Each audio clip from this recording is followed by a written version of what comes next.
Hey everyone, Miss Hammock here. Today we are going to switch it up a little bit and have a Halloween read aloud. So this book is called A Halloween Scare in North Carolina. Written by Eric James, illustrated by Marina L. Ray. So of course, this is the front of the book. This spine of the book has some information, and then in the back, it's the back of the book, okay? Written by Eric James, that's the author, and they write the words, right? They tell a story. Illustrated by Marina L. Ray she's the one who drew the pictures, and these are some good pictures that she drew. So, just by the front cover, do you possibly have an idea what this book is about? Let's see. Don't be scared, okay? Hopefully it won't be too scary. Prepare if you dare for a night full of thrills when North Carolina gave everyone chills. A tale filled with sights that are best left unseen. You ready? You sure? This was my Halloween!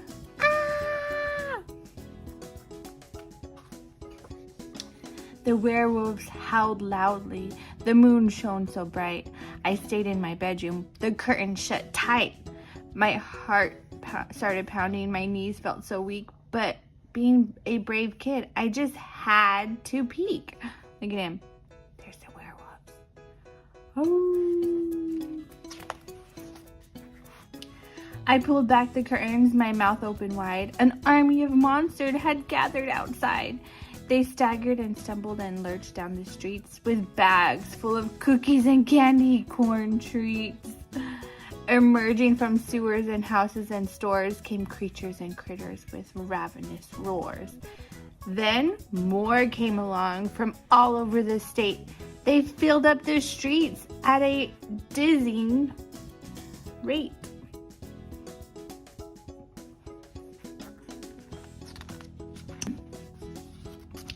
From Charlotte and Concord and Chapel Hill too, a mountain of monsters, the molliest crew, all gathered together for one spooky night to seek out the living and give them a fright.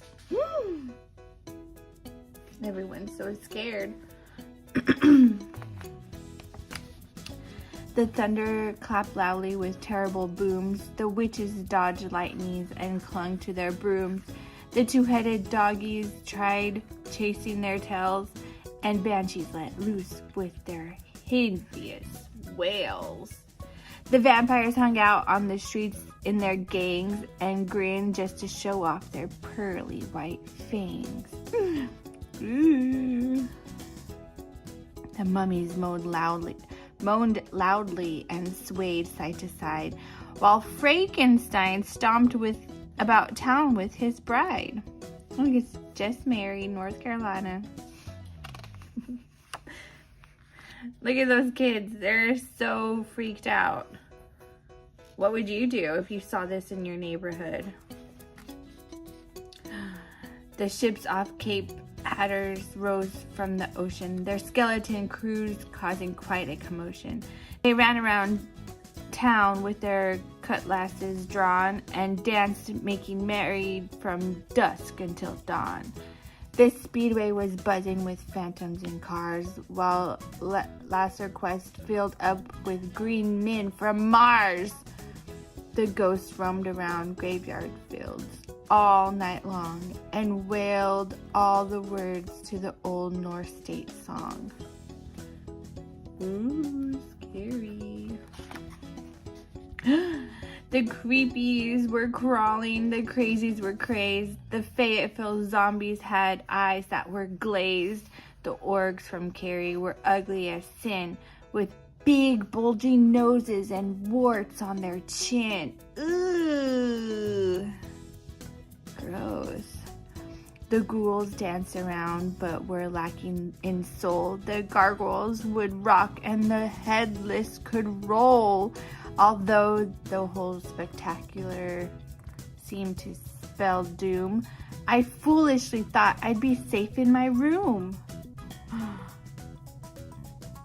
All these creepy crawlers crawling around too. Oh, look, there he is coming out of his room.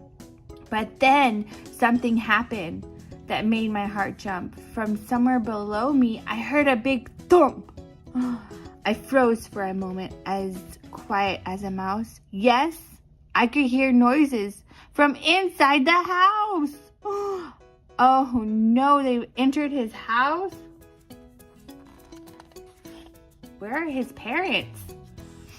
I put on my slippers and pulled on my robe. I shook like a leaf, but I don't think it showed. Then, slowly but surely, I crept down the stairs, preparing myself for the biggest of scares. My hands trembled wildly. I opened the door. I still shudder now at the horrors I saw. The stereo spat out some hideous sound as dozens of monsters jumped madly around. What are they doing in there? Dance party. The sight was horrific.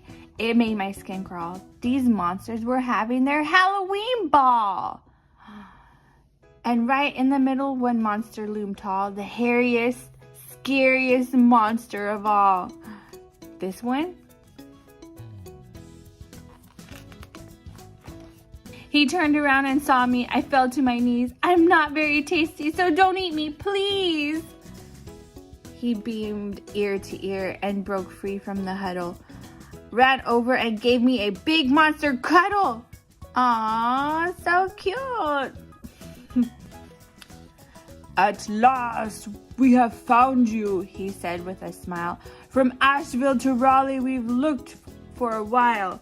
We came here to give you your wonderful prize. He held up a trophy in front of my eyes. A prize? For me? I replied with a grin. But what did I enter and how did I win? You've won first prize for the costume you're wearing.